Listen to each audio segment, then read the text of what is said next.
I'd like to explore the one thing about the sex positivity movement with which I am in fundamental disagreement.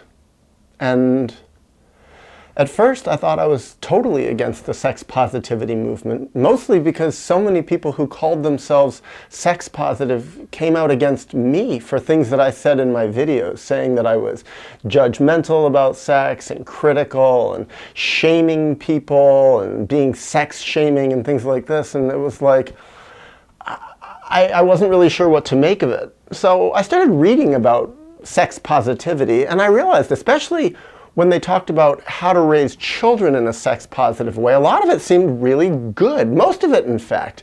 I liked the idea of being frank with sex education about children in an age-appropriate way, naming body parts correctly, not giving them funny, strange names, not teaching children to be ashamed about their bodies, talking about good, healthy boundaries between children, giving children the responsibility and the right to take care of their own boundaries, to not do inappropriate things to other people, not to cross other people's boundaries. This is all stuff that I think was great. It actually would have done really well for me if my parents had been sex positive toward me as a child, according to these definitions.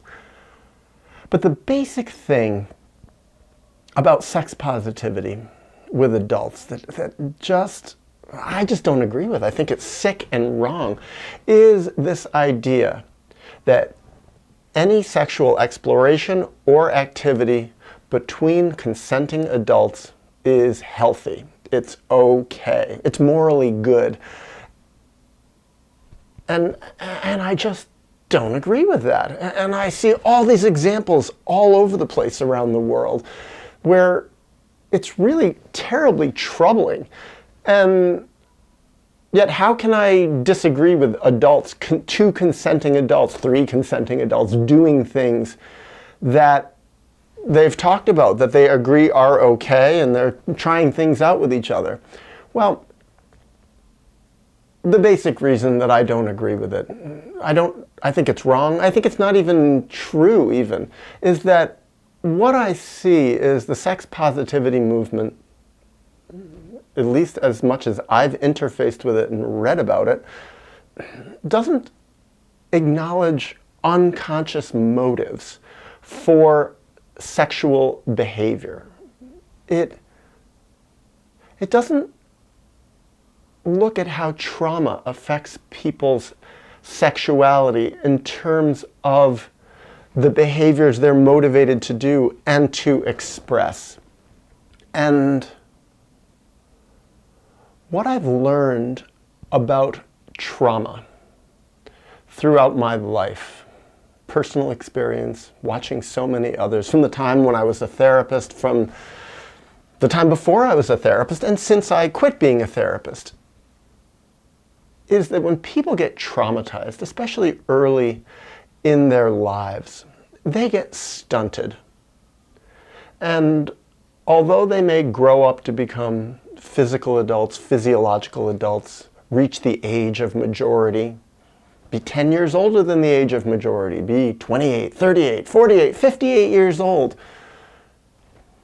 in the parts of themselves that are traumatized, they are not adults. And their behavior reflects that. And when that behavior gets linked up with their sexuality, with their physiological adult sexuality, it becomes incredibly troubling.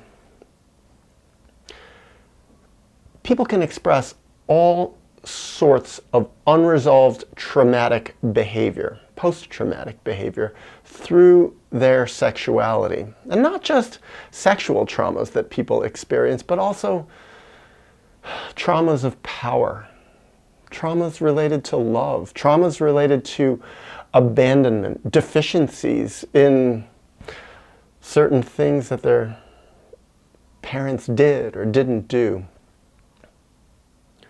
People can look to get loved through sexuality. People can express hatred and rage through sexuality.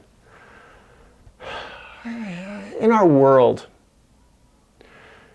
so much is really forbidden when people really try to heal from their traumas. People can get pushed out of their family systems when they try to heal from their traumas. I mean, that's totally normal. People can get pushed out of their religions and their societies. People can get hated by everybody, censored, judged for feeling angry at their traumatizers, feeling furious at their traumatizers, bitter, for confronting their traumatizers. I know it's happened to me. I've seen it happen to so many people. They confront their traumatizing parents for things that the parents actually did, and everybody in the family system, the greater family system, everybody in society even can say, you're wrong for confronting your parents, or that never happened, or you shouldn't have those feelings, or you're a resentful person. There's something sick about you. Resentment is like swallowing poison and hoping the other people die, the people you're resentful of. You have to learn how to forgive.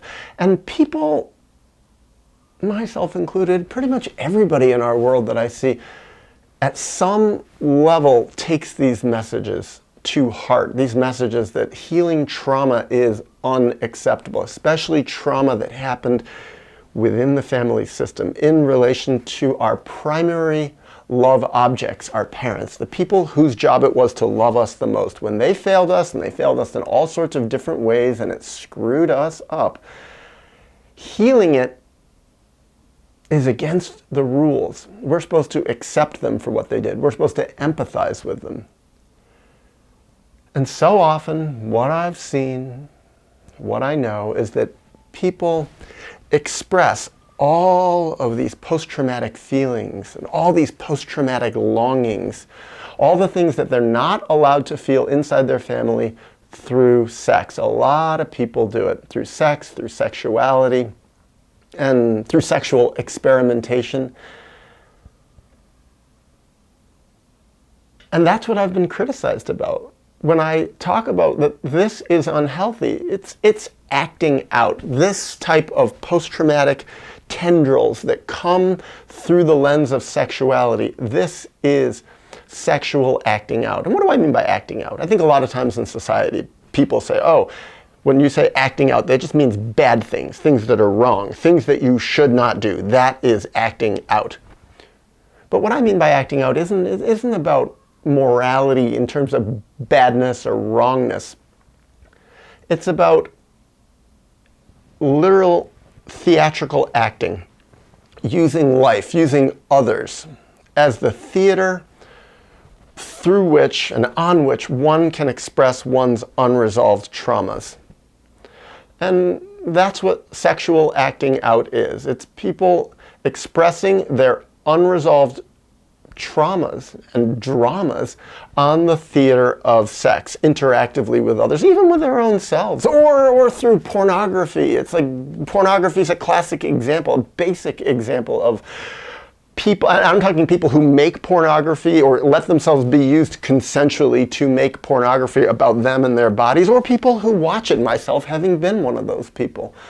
That this is using sexuality and sex as a theater stage onto which people express what happened to them and what they didn't get, the love they didn't get, the violations that happened to them. And sex provides a great way to explore all of these things unconsciously. It's an unconscious exploration. And what I found through painful personal experience is that the sex positivity movement, I want to say by and large, but I haven't seen exceptions to it, accepts all this sexual acting out, all this really unhealthy stuff that people are expressing through sexuality unconsciously without any self-reflection about what it means or where it comes from or how, heaven forbid, to heal it. They just accept it as healthy, as good, as a positive thing. And I think actually, maybe I'm a bit wrong here because I don't know enough about it, but it's sort of my gut feeling and what I've read and about sex positivity and talked with others who are even into it, is the feeling I get is sex positivity is sort of a mirror image of the sex negativity of a very repressive, conservative, religious upbringing. It came as a reaction to it. Not a conscious reaction, but just a reflexive reaction against sex is bad, sex is shameful, you must only do it in marriage, you cannot explore your sexuality, women do not have sexuality, they cannot have sexual feelings, they are just recipients of their husband's sexuality. Homosexuality is inherently bad. It's like all these old religious, ancient religious dictums that came from who knows where, sources who may have never even existed, some random person writing stuff that may have just been them expressing their own shame through these religious laws. The shame of perhaps what they felt or what they were actually doing, or what happened to them perhaps without their consent.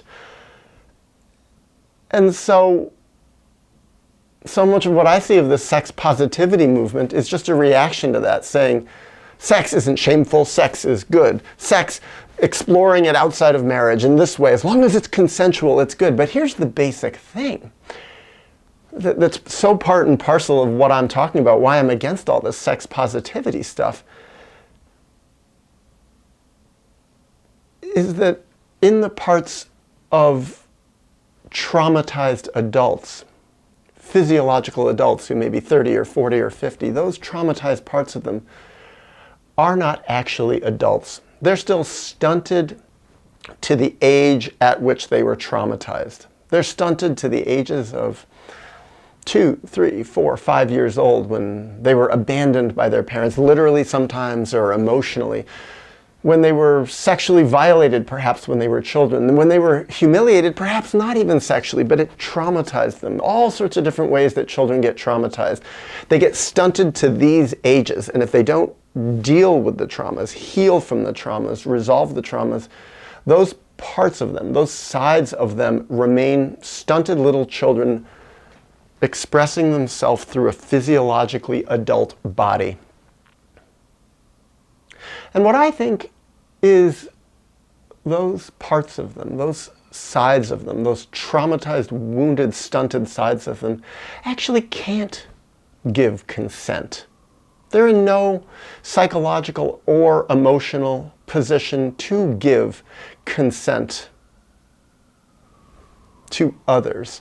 And so when they're engaging in sexual relationships with others and expressing their traumas and maybe even feeling, quote, good because of it, good sort of like a dissociative addict, because they get in some way to discharge some of their post-traumatic feelings. Nothing about healing them, but just, I don't know, in some way feeling empowered by this sexual acting out. Because people can feel empowered. It doesn't mean they are empowered, but they can even delude themselves into feeling empowered.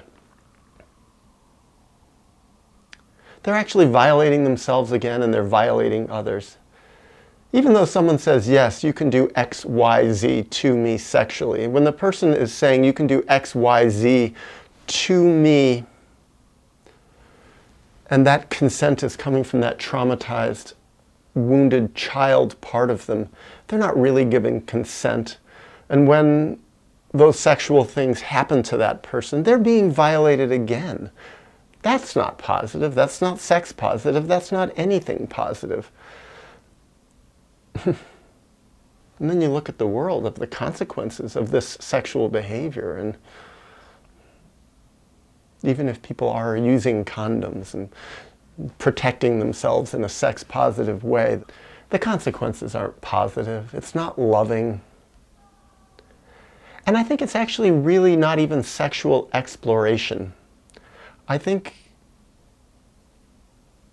it's sort of a stand-in for what real healing would be, real healing of the trauma, real true exploration of not just what happened to one that traumatized one, but feeling all those feelings. I think a lot of times all the sexual acting out that's called sex positive isn't about feeling the feelings, it's about not feeling the feelings. It's about diverting from the feelings. It's about blocking the feelings.